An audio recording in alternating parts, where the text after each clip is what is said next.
I am. Alright, this is the Gauntlet 7 Sorrows Xbox 360 one-player indie percent race between Furby XP and Boyo003. All right. I want to thank you all for watching this. We're going to just get it going here because there's a lot to talk about. We're going to start it off in 3, 2, 1, go. All right. So we're going to be loading into the first level here. This is City Under Siege. This is going to sort of set the stage for a lot of what we're going to see during this run as far as the base game mechanics go. So this game had sort of a rush development cycle that we'll talk about in a little bit. And because of that, there's only a few different objectives that tend to be very common in these levels. One of those is pushing stuff, and the other one is picking up keys. And we actually do that right at the beginning. So it's the first thing we're asked to do by the game. And we're going to see ourselves doing that quite a bit. Gauntlet 7 Sorrows was an interesting development and entry in the Gauntlet series. Boy, do you want to talk about it a little bit? So it was first introduced in February 2004. Conceptually, it was meant to be more of a mature Gauntlet game. During that time, Midway was heavily focused on the success of Mortal Kombat, and so they really wanted all of their games to be more mature. So the story of this game is the 4 heroes are immortals, and the Emperor was told by his 6 quote-unquote trusted advisors to steal their immortality by crucifying them to a tree at the bottom of the world. So that right there kind of shows the tone that they were trying to go in the very beginning of development. Yeah, so it was a heavily sort of anticipated game by the Gauntlet community, but once it had come out, it was a bit of a disappointment because the development got cut short quite a bit by Midway. And so we see sort of a vestige of what this was meant to be. And because of this, we actually have some fun stuff that we get to do throughout the run, some abuses to the systems and mechanics in this game that were probably overlooked, may have been caught had they had more time to work on the game. One of those things is there's a move called Continental Assault. It seems clear that their intent was for this to be a long-ranged spread shot move that allows the elf to take out a couple enemies. But because it shoots 3 arrows at a time, it ends up doing a lot of damage up close if you can get all the arrows to hit the same thing. So early in the run, we're going to be collecting gold so that we can buy Continental Assault. There's sort of 2 classes of moves in this game. There's these little combos you can unlock, and then there's these special moves that cost mana. And the special moves cost a little bit more gold as well. Those are 500 gold, so we're working towards that 500 gold. But right here we get to meet our first friend, Death. Death is a reoccurring character in the Gauntlet series, and he's sprinkled throughout 7 Sorrows levels. And there's this silly little thing where the announcer is trying to warn us and tell us, hey, Death is there, so he says, Death has appeared. But it sounds like he's saying Death has a beard, and so we tend to joke around about Death's beard a lot. And we're actually going to see Death a bunch of times throughout this run, so it's just fun to join in with the announcer talking about Death's beard. But If we were on the stage, at least speaking for myself, I would encourage everybody in the audience, once Death appears, to say Death has a beard. Yeah, it's one of the prevalent jokes amongst us right now. So we just wrapped up level 2. That's Dungeon Passage, another pretty straightforward level. We are mostly trying to make sure that we pick up the gold that we need. And now we're going to be working our way into level 3, Plague Town. So this is the first boss level, and it also is going to showcase the first major glitch that we were able to discover for this game. The boss in this level is the Scarecrow. He's not too bad. He can be a little annoying to fight, but Nonetheless, any boss takes time, and it's time that we don't want to have to spend fighting something. So we're going to try to completely circumvent this fight by using a trick that we call the Scarecrow Clip. Before we get there, we first need to go through this section where we're going to have to clear out a certain amount of enemies. So we're going to stand here. We have a little bit of time to take a breath, take a break, read chat, read donations, do whatever, while we hit our kill quota. And then we can go into the Scarecrow fight. It's a glitch that I found this quite a while ago, a good few months ago, late 2025. I had decided to pick the game back up, and I hadn't really even begun learning the full run. I was just practicing the first couple of levels, and I realized in my practice at one point that sometimes you can get Scarecrow to fall through the floor. I wondered if it was intended, but it definitely doesn't seem like it is. And so after a lot of messing around, we were able to find a way to make that consistent. So I'm going to be entering in this room, his boss room real quick here, and we're going to do some setup. So as I entered that, what we're going to do is we're going to hold a specific angle as we walk in. And then once the cutscene starts, I'm actually holding an angle on my controller. If I hold the right angles, I'll be positioned in the correct spot. Then I'm going to press two buttons, A and then X. One clears the prompt, one attacks. And if we do this right, Scarecrow's going to get hit by the fire in a very specific way that melts him through the floor. So go for it there.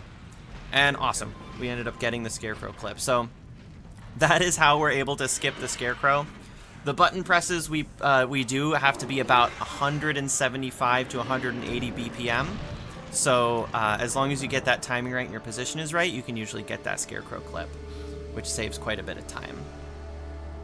Oh yeah, awesome. It saves about 30 seconds to a minute, if I'm not mistaken. Oh yeah, and it also removes some of that RNG because, like you said, 30 seconds to a minute. That's largely dependent on how nice Scarecrow is. Sometimes he gives you real bad moves that waste a lot of time. So doing this, we don't have to worry about any of that. This level ends up taking just about the same amount of time every time now.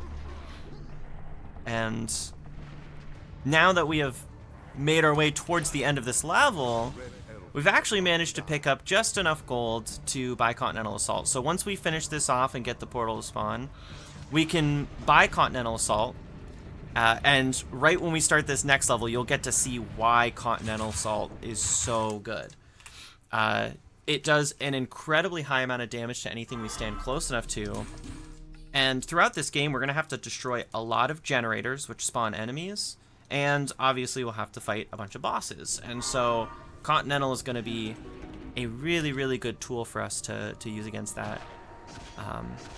It's also a little silly because we used to call this move Continental Drift because it almost, the two phrases overlap enough. So sometimes we still do call it Continental Drift. But right there, you can see just how fast that can destroy a generator. So that's one of the big time saves for this route, is getting this.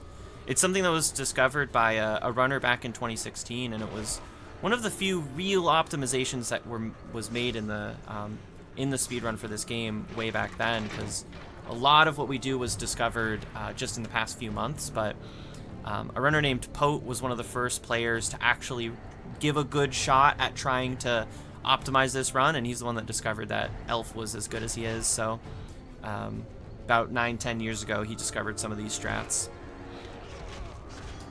Oh yeah, the history of speedrunning Gauntlet 7 Sorrows dates back over 9 years ago with Boyo. He had done a run that was a 1 hour, 1 minute run.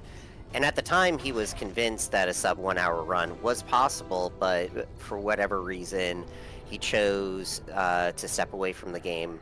It wasn't until about 3 years later that I tried to play this game. I did it as a 12-hour marathon, just as a challenge. Unfortunately, I think I ended up getting like a 102 or a 103, and decided to put the game down, as unfortunately this is not my favorite Gauntlet in the roster. Yeah, this was definitely not the most popular Gauntlet game, and even a lot of the runners that have given it a shot have realized that there's some pretty frustrating points in this game, and it's driven a lot of people away in the past.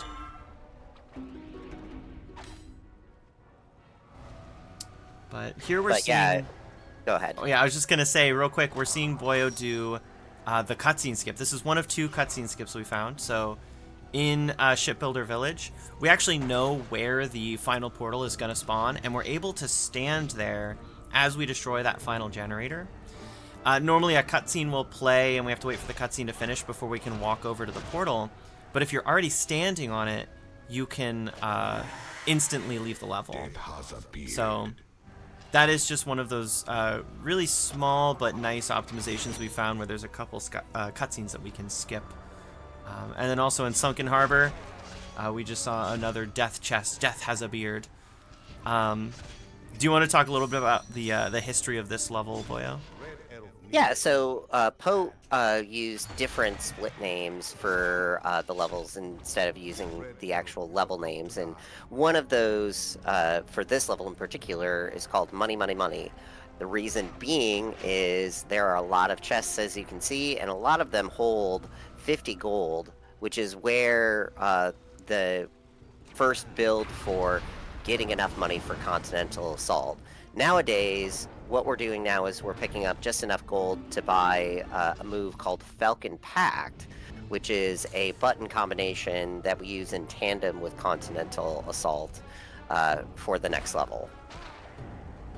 Yeah, Falcon Pact has almost at a time had a little controversy around it, where I had been doing runs and I was buying a combo move called Lunge because I thought it was the fastest way to destroy generators. But it turns out Falcon Pact can destroy them just as fast, but it also can knock enemies... Oh, I forgot to buy it. That's okay. We'll have to get it after this level. Falcon Pact can also knock enemies away, making certain sections a lot safer. So the fact that it has roughly the same DPS while also giving you some extra utility makes it a lot better of a choice. And the runner Blue Screen was actually a big advocate for Falcon Pact early on, where he felt that it was a lot better than Lunge. And at first I had a little pushback. I was like, I don't know, I think Lunge is better. But then we did a little research, we studied up on the moves, and it does turn out that it's a lot better to buy Falcon Pact. So that's how we started using that move over some of the other ones. We've done a lot of move exploration to see what we can and can't use, what does and doesn't help, and it's been interesting because a lot of moves don't seem to really help that much. So finding ones that do is sort of like a little hidden gem that we get to utilize. So now in Ancient Forest, this is kind of a long section. We have a lot of doors that we need to open, and it takes quite a while to do so since we have to take out all these enemies so that we can crank the levers. And so another part in the run where we typically can take a little bit of a mental break. We can read chat, we can read donations, all those things, because it gets a little bit repetitive. We just need to be clearing rooms and opening doors for a little bit. And you're probably seeing, yeah, you're seeing over on Boyo's side of things, you can see that use, that really beneficial use of Falcon Pact, where it's doing lots of damage to generators and also taking out lots of enemies. Exactly. One of the strategies that I use for this run is to use Falcon Pact first as a means to clear out all of the enemies that are nearby. Furby realized a while ago that Continental Assault actually starts out behind you. And so if there are enemies behind you, or if you're lined up to a door, the arrows won't actually hit the target you're intended to get. So, as you can see, I'm trying to Falcon Pact first to get rid of them, and then Assault. Yeah, it definitely helps quite a bit. We've also tried sort of like doing a backwards Continental where you just face away from what you want to hit, but that's also inconsistent, where sometimes the arrows work, sometimes they don't, so it's best to just clear the enemies out so that they're not in the way. So as we push our way through this level, this is another boss level where there is a boss at the end, and The way that this sort of lore lines up for this game is that there was this emperor who chained up all of us on this tree. Do you want to talk a little bit about that, Boyo, and what happened there?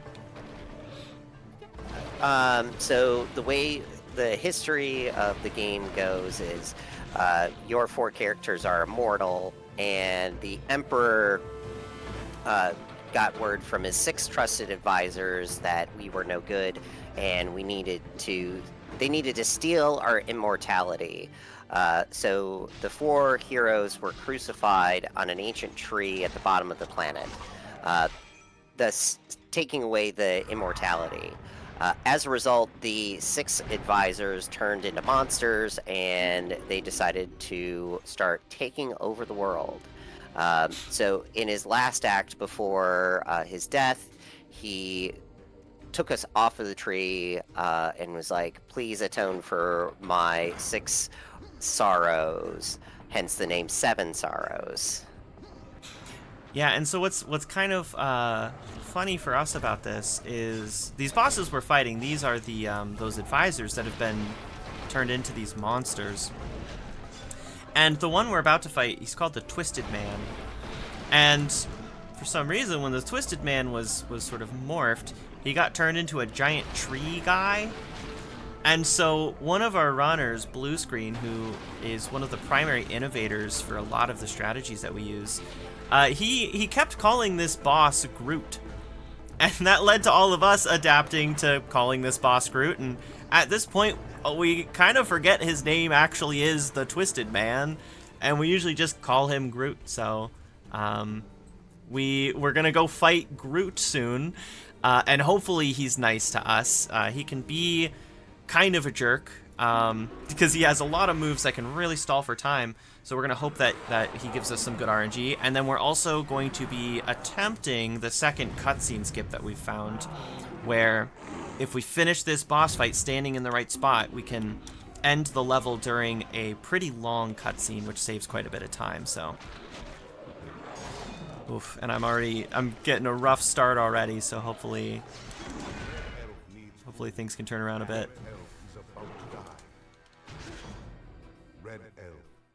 Ooh, tough RNG, but it's not too bad. He's still standing in a good spot. So yeah, these cutscene skips were something we found sort of recently, where on stream I had just been messing around, trying out some strategies and stuff, and I happened to be standing in a specific spot when I ended the fight and realized, oh, I can finish the level during this cutscene, and that's what opened our eyes to the fact that there are cutscene skips in this game. So that was a pretty big discovery more recently. There's been a couple cool strategies we found in just the past couple of days. Oof, I'm gonna have to get one more respawn in, I think. Let's take this wide so we can get over here. And there we go. That's the cutscene skip. By standing by that doorway, I was able to skip that cutscene. And that wraps up Ancient Forest, which is going to put us into the next level, which is very difficult. It's called Standing Stones. This level has been a very difficult thorn in our side for the past couple of months. But luckily, we have been able to find a couple of strategies to help out a bit. So this level, Standing Stones, probably should have been called Pushing Stones, because that's all we're really going to be doing, is pushing a bunch of stones. And as we're pushing these stones, we're going to have some opposition. We're going to have some enemies that are trying to stop us, and it wastes a ton of time. We used to take out all the enemies, but taking them out takes a little bit too much time, so it's better to just brute force things and push the stones. But on the ending section, which is the hardest section of this level, we were able to find a pretty cool trick that Blue Screen was kind enough to spend some time researching a setup for to make consistent, and it helps make that last section way easier. So we'll be showing that off once we get there. But historically, this is one of the more difficult levels, and it's one that we've all spent a very long amount of time into. There's also a small thing, Boyo found this here. If we walk far enough down on this pathway, we can avoid a bunch of enemy spawns, which makes this a much easier path to cross. This is another small consistency thing that we've been able to find, but yeah, here we are. Time to push some stones, and we're just going to keep swiping enemies away when we can, trying to make our way through here. And luckily, these enemies actually jump backwards sometimes when you attack them, so it gives you a little bit of extra breathing room, but all in all, we need to push as much as we can, and so sometimes just tanking the hits is worth it.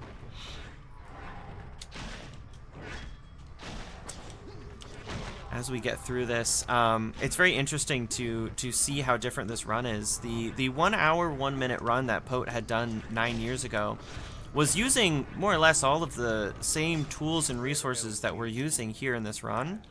But we've been able to squeeze a lot of really good optimizations out of things to really cut things down. The record now sitting down all the way at 52 minutes. It's made a huge difference. We actually are now doing this any percent faster than the New Game Plus runs used to be. And a lot of that are these little things like the cutscene skips and the strategies on these more difficult levels that we've found. Blue screen has played a huge role in that, but also just everyone coming together and running this game as much as we have been has been able to pour enough love into this game to get its run looking much, much cleaner. Just took a death, mainly because the trick coming up does require us to have full mana to do our mana blast, which is the most powerful move that every character can play in this game. So having full mana to do that really does help.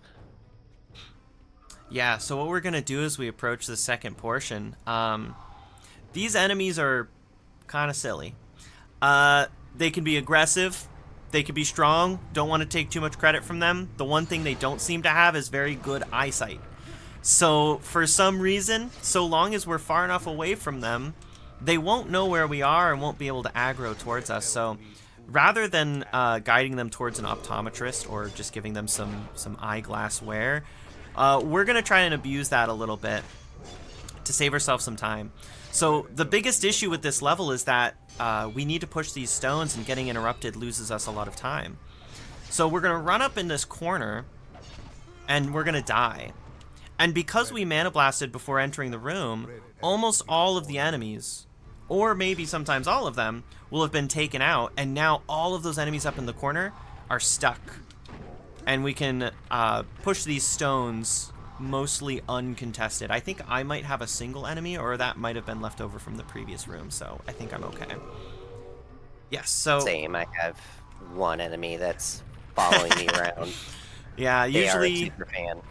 usually at worst you'll get 1, maybe 2 enemies, which is still a lot easier than this level used to be, so...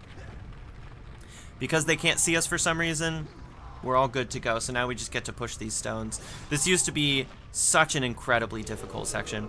We're also seeing these purple-robed, like, sorcerer characters. Those are summoners. They're normally supposed to summon these little bone scorpions, but because there's too many enemies spawned in this area, they can't spawn them, so they just throw the skulls that usually spawn them, and just nothing happens. So they end up being pretty useless, which is good for us, because it keeps us safe, so... Now, having pushed all of those stones down, we can run to the end and move on to the next boss, which is the Stone Golem. The Stone Golem's a bit quirky, a bit weird. He's made of rocks, which might surprise many, because his name definitely doesn't tip us off to that. And because of being made of rocks, we can't really damage him directly. So instead, we're going to try to take out the summoners that are controlling him. So, funny enough, these summoners are actually going to be working against themselves because the stone golem that they are controlling is going to help us out a bit. We're going to stand behind these tall pillars that the summoners are standing on, and we're going to get the golem to do attacks and knock into these pillars, which knocks them down. And normally we want to take these summoners out. We want to kill them so that the stone golem can be taken out, but we're going to wait a little bit. We're actually going to gather all of them up first, and we're going to use the pit in the center of this arena and knock them all into it. That way they all die at once. It saves us time since these guys actually do have quite a bit of health. And in order to do this, we're going to corral the enemies together so that we can do it all in one big mana burst, which is that move we used a little earlier to clear a bunch of enemies out. Boyo, do you want to talk a little about the pits and why they exist in this game? Yeah, so this is yet another thing that they really wanted to have in this game when John Romero and Josh Sawyer were the lead producers. They were hoping to do a lot of things with this game, like inventory systems and item drops that you could pick up and trade with the other players, but most importantly, at least in this instance, is using pits to throw enemies inside them. Unfortunately, that never really became a full thing that they fleshed out when this game got released, but the pits remained. So you'll see later on in this run where pits are available for us to throw enemies in, but we can't really throw them. Yeah, it would have been a pretty cool mechanic to have, and it's a bit of a bummer that we never got to see it. But we still get to utilize that a little bit by using things like mana bursting to put enemies into the pits when we need to. And that's the biggest use of something like that for us. So that allows us to take out the stone golem pretty quickly, and now we're going to have a pretty long section where we need to destroy lots of generators, pick up a couple keys, things like that. So another brief break in the run where we can take a breather, read chat, pick our nose, drink water, do whatever we need to do while we get through some of the more repetitive sections of pick thing up, open blue wall, destroy generator. Despite this being a pretty repetitive level or a pretty mundane level, it's actually really tough, and it's had an interesting history. So there's lots of enemies. It's easy to die to them. Dying obviously loses a little bit of time, though luckily spawn points are pretty generous in this game. We used to just kind of run through this level as normal and finish it. But recently, we have come to realize that one of the weapon upgrades on this level is very good. So it may have slipped past most people watching, but our sword actually looks different already than it used to. This is a weapon upgrade that we picked up earlier in the run because it was in our path. It was along the way. It was very easy to pick up. But we haven't been picking up any of the other ones, and that's because they're just too far out of the way. They don't really help enough to be worth it. But the one on this level, even though we have to go a little bit out of our way, it actually helps a lot. So this was a new sort of revelation for us. We used to use this, and old runs used to use this upgrade, but we decided it was just too much effort to go pick up, and we started skipping it. But now that we've gotten a lot better at getting value out of our attacks and out of our damage, it's actually worth it again for us to pick the weapon upgrade up. So we're going to take a little teleporter and we're going to go grab that. And not only does this save time in some of the later levels by giving us better damage, but it actually makes this level even a little easier because the extra damage makes things a little quicker and a little safer, which is nice. So I'm going to be taking this teleporter and we're going to be picking up that weapon upgrade. Then we have to go through this final section of this level, which is a pretty tough one. We're going to do everything we can to make sure we avoid the enemies so that we don't take too much, but you can even see already now we're able to destroy these generators much faster than we normally can, so this damage upgrade helps quite a bit. Try not to die too much. These the big threat on this level, it's these fireball throwing sorcerers. They do a lot of damage, so at times we will do what we can to play it safe, just to not die to them, but it is pretty common to take it. Oh, are you gonna make it? Got it. Nice. Yeah, it's very common to take a death on this level, so a lot of times we're kind of pushing the envelope on this one. Ooh, am I gonna make it? I think so. I'm also at Street Fighter level. Oh, I didn't make it. All right. No.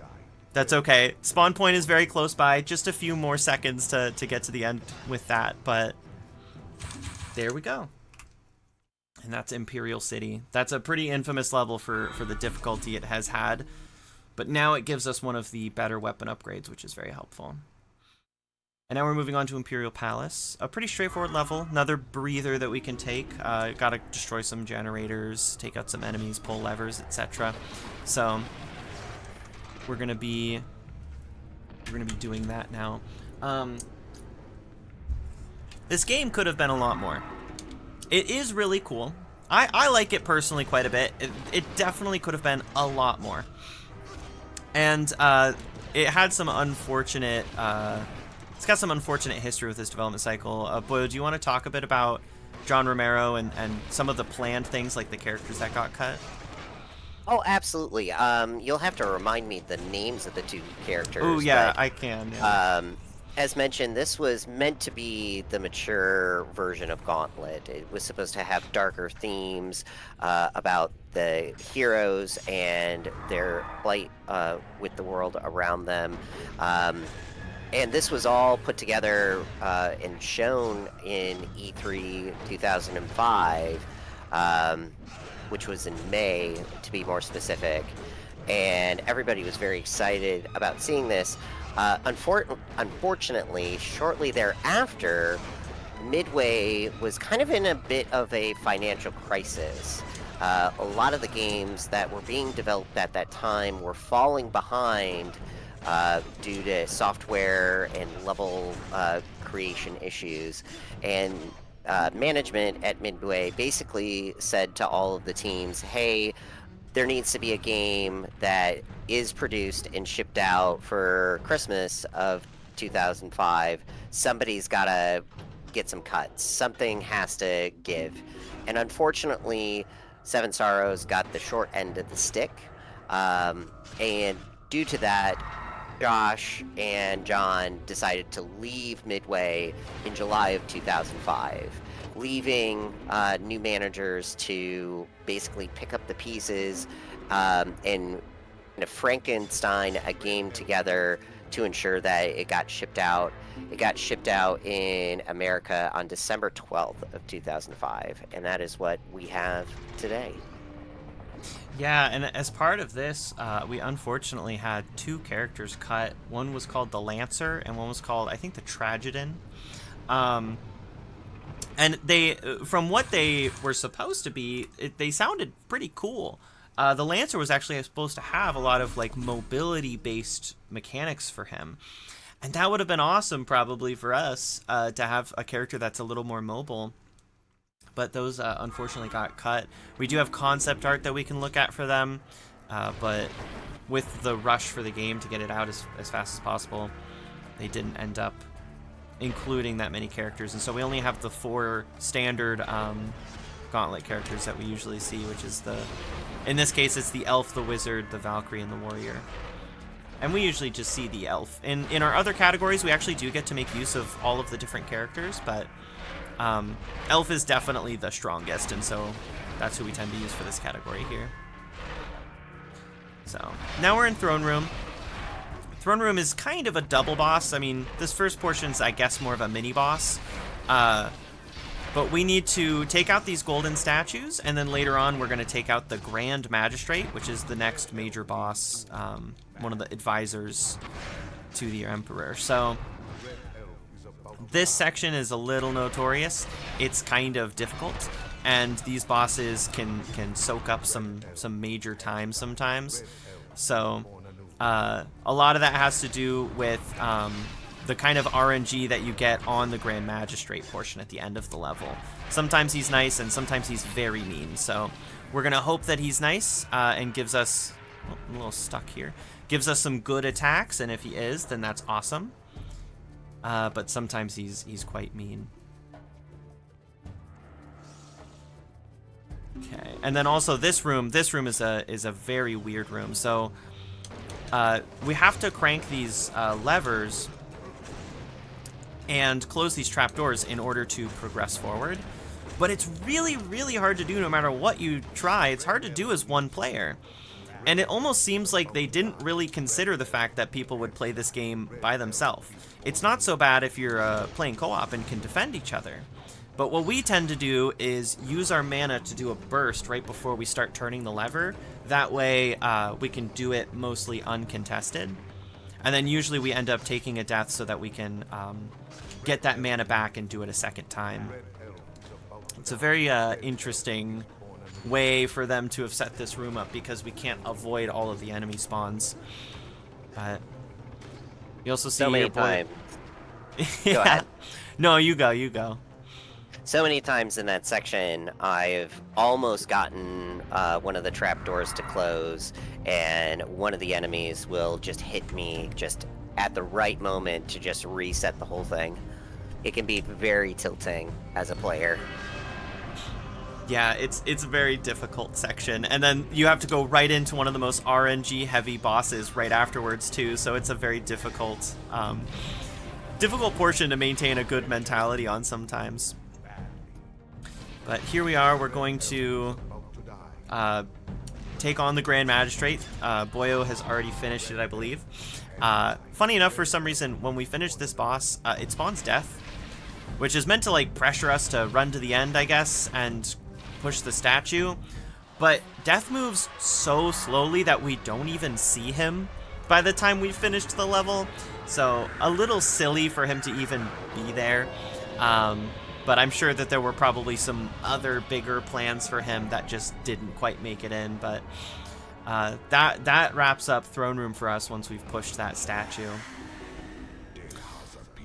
And then we go on to the Imperial Dungeon afterwards, which is another sort of interesting level where we need to kill a certain amount of enemies, just like we did on the third level, in order to progress. So we spend quite a bit of time just hacking and slashing away at people. Hit my splits there. It's also fun. Some things we've been exploring lately is the idea that maybe playing as player 1 isn't always the best.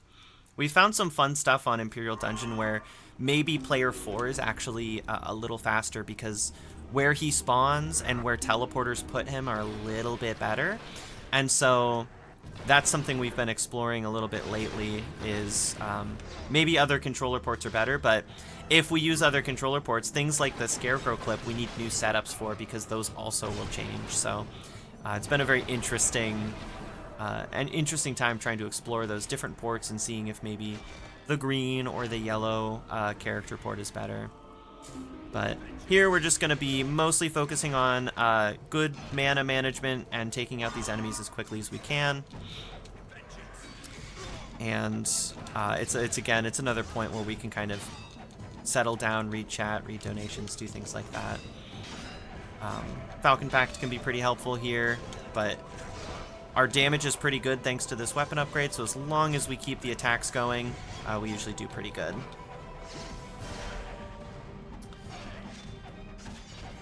Playing through this section of the level, I do prefer using Falcon Pact only because it does remind me of these pits here and being able to use them properly, as at least as how it was intended before the idea of throwing was removed from the game. Yeah, this is another one of those sections that definitely looks like it was designed around that other combat system that they were going to include that they didn't quite get in. This is also a level where we see a lot of cheese, literal, actual cheese. That is like the health item for this game. And it's had a very interesting history. Boyo, if you want to talk a bit about the cheese. Oh yeah, so health wasn't meant to be just food items that you can pick up on the ground. It was intended to be orbs where you had to hit like a certain button combination to be able to pick up. What was fascinating is you were timed to pick up these orbs, and if you didn't pick them up in time, they would be absorbed by death, and then death would appear. So it would have been a little more seamless integration of death in the game instead of it just randomly appearing. Another very interesting mechanic that would have been really cool to see in the final cut for the game, but instead death now just appears in a certain set number of chests. So we actually, it kind of does help us a little bit since we know exactly where death is going to be throughout our run, and any time that we might need him, we know how we can get him. And we actually use that in this next level quite a bit. So in Dungeon Deeps, there's a couple areas where the game wants us to backtrack. And quite frankly, we're pretty far into the run and our feet are tired, so we don't want to have to backtrack. So instead, we're just going to take some deaths, some very intentional and optimized deaths that allow us to warp back to save points that are a lot closer to where we need to go so that we can get all of the levers we need to get.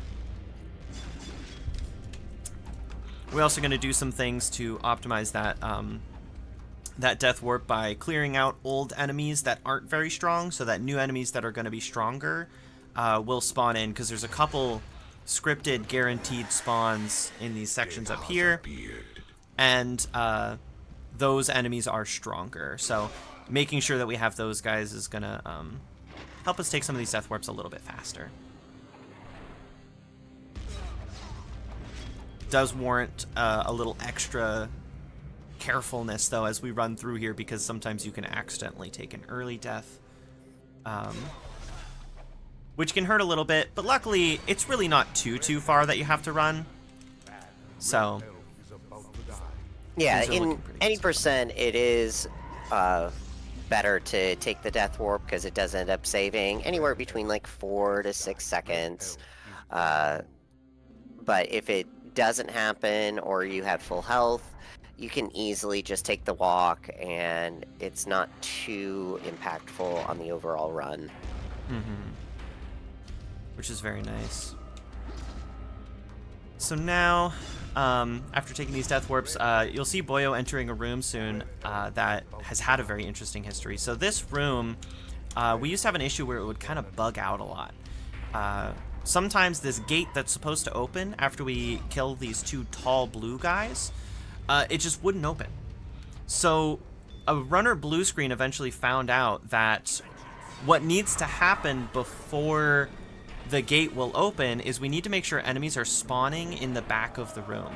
As long as enemies are spawning in the back of the room, it'll let us open this gate. But if we kill the 2 tall blue guys before enemies start spawning, it won't let us open this gate for like an extra 40 or 50 seconds. It's a huge time loss. So blue screen luckily solved that riddle for us. And then here we also get to see the weapon upgrade in play again, as we can just absolutely shred through all these generators that we need to destroy. And this is one of the reasons why Imperial City's weapon upgrade has helped so much in this run. And so now we have a bit of a walking section. We need to walk through some corridors before we can get to the troll fight. The troll is the next big boss that we need to fight. And he's very aptly named. He has the chance to really troll us. He's only got about 1 attack that isn't good for us. The rest we have strategies built up around. But there's 1 attack that we can't do much about. And unfortunately, he really likes to do that attack. So we're both going to be crossing our fingers and hoping that he doesn't do that attack too much so that we can save ourselves a little bit of time. There's also a weapon upgrade in the back of the troll fight room.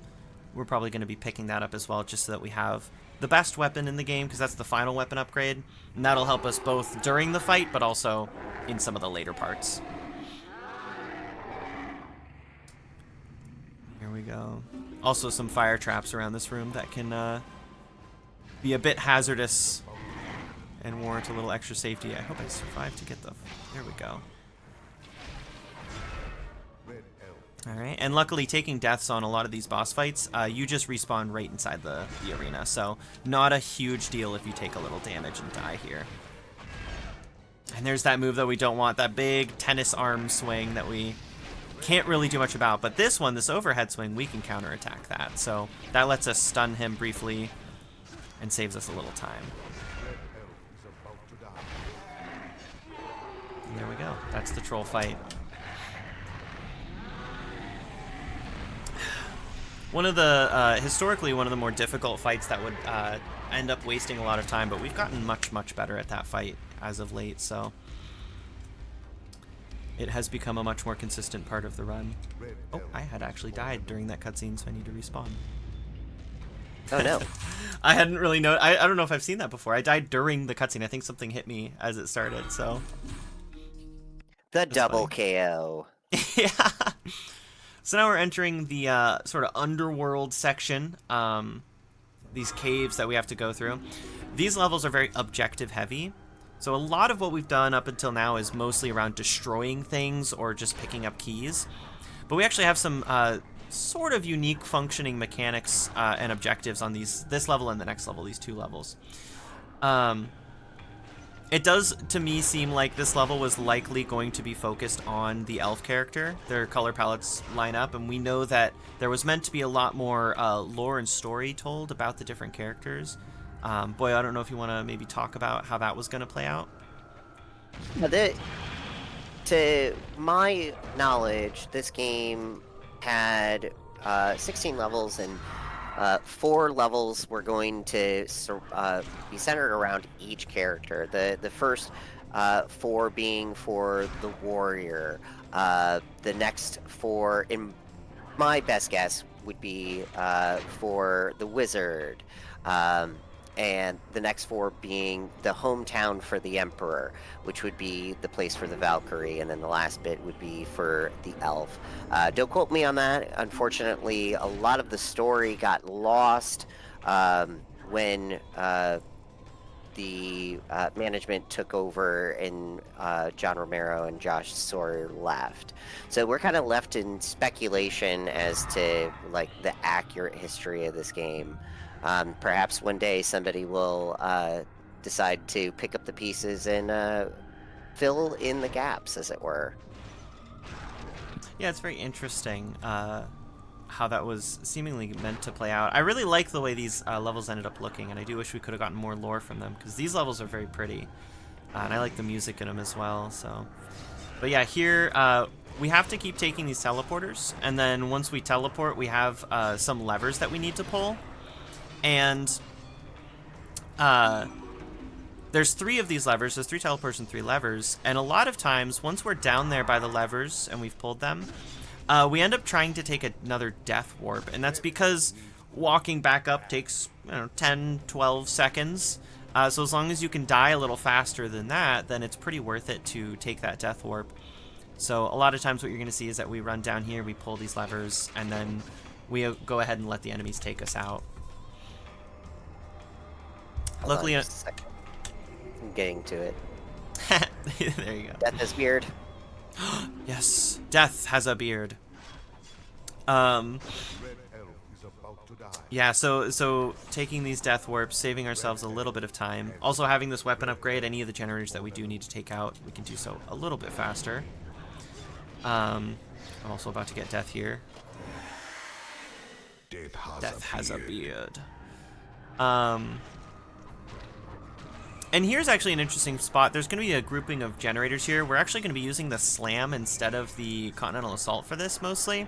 And that's because there's 3 generators closely coupled together. And Continental can't hit all 3 at once, but the Slam can, and so that saves us a little time. Oof, of course I level up there. Kind of unfortunate since I did want to take that damage, but it's okay. We'll make do with what we got.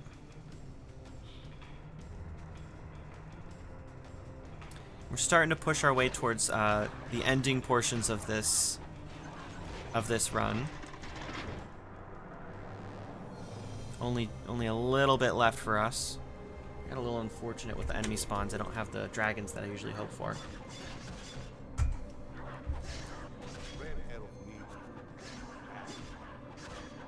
Hope that these trolls can start doing some good damage. There we go. So now we're going to be entering Deep Fortress. So Deep Fortress is a fun level. It's got kind of a unique mechanic where we actually get to do an objective that we haven't seen yet in the game, and this is the only time we get to see it.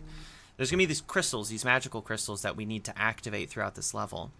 And by activating these crystals, we can unlock portions of the level and move forward, but the crystals are on a timer, and so once you've activated one, it won't stay active for long. So you have to be quick in activating these to make sure that you get them all.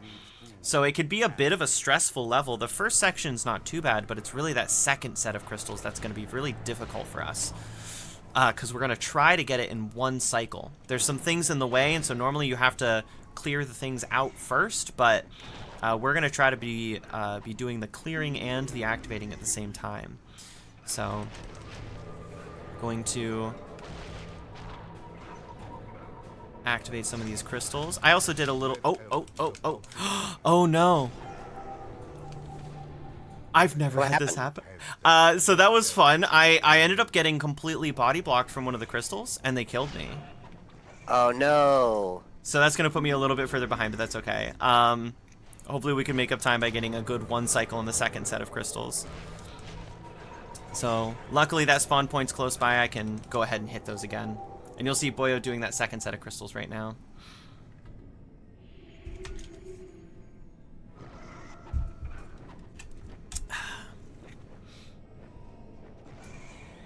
So yeah, this level, I kind of wish we saw more mechanics like this, and obviously because the development was rushed, it's maybe just not something they could fit in. But unique objectives that kind of put us into a different mindset is nice. So I'm going to be going for that 1 cycle here, so I'm going to clear out the enemies, and then we're going to go for it. I'm going to run. Hopefully we get to this one. I have to destroy this generator really quickly and activate it. And then luckily on this third one, we don't have to destroy the generator, so we can activate it from the corner. And so I was able to get the 1 cycle there, which is really nice. And then on this third set of crystals that you're about to see, they're on top of these staircases. And for some reason, you only have to go up about half the staircase to activate them. So this saves us a little time, makes that a little easier. We used to walk all the way up, and then we realized, hey, wait a minute.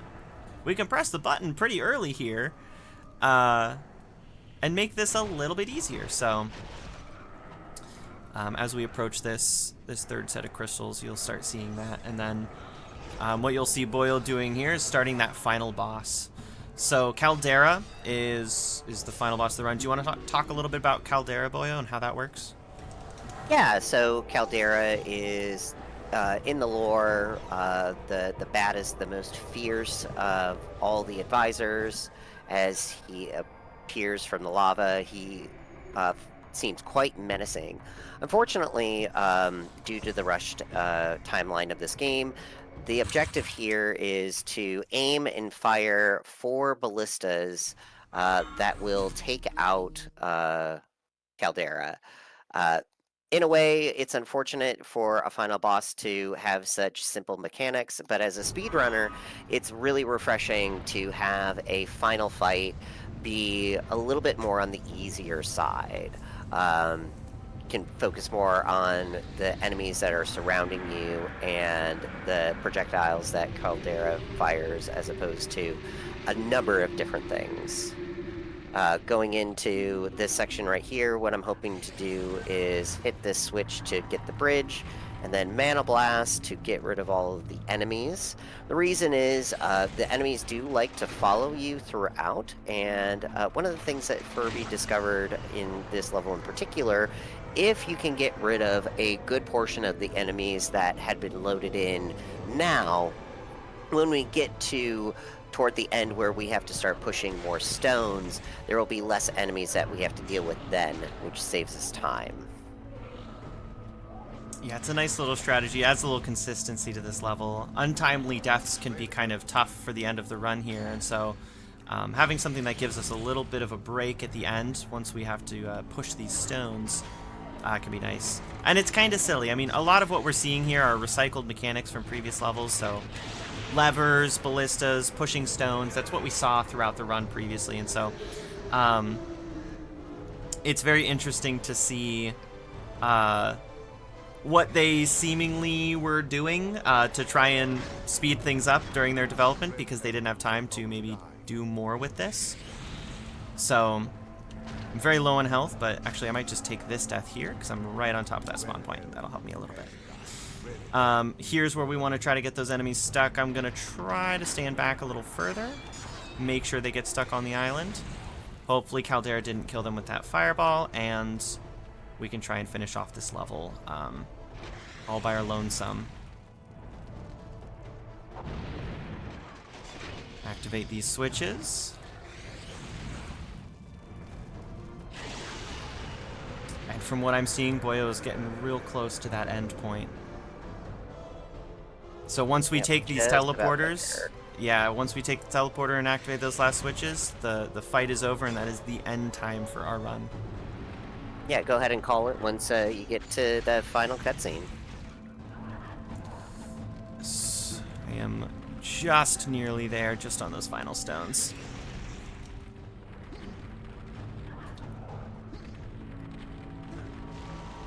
Okay. Keltair trying to push me out right at the end. I am going to take a slightly wider angle just to get a little safety from the enemies as well. And that's time for me as well. Very nice. Awesome. So yeah, that's Gauntlet 7 Sorrows. This is our new game any % category. We only use one controller for this. The other category we use 4, so there's a lot of really cool things going on around Gauntlet 7 Sorrows right now. The races for this are super fun, especially because of how close they've been getting lately. It makes it very very tight, very stressful, and I think that's really good for these kinds of races. Even all the way up to Caldera there, if any, like, I was a bit behind and I had lost some time in Deep Fortress, but if anything had gone wrong for Boyo there, if he didn't pull that off as cleanly as he did, things could have shifted. So it's a really fun run to see, and it's really fun to do as a race.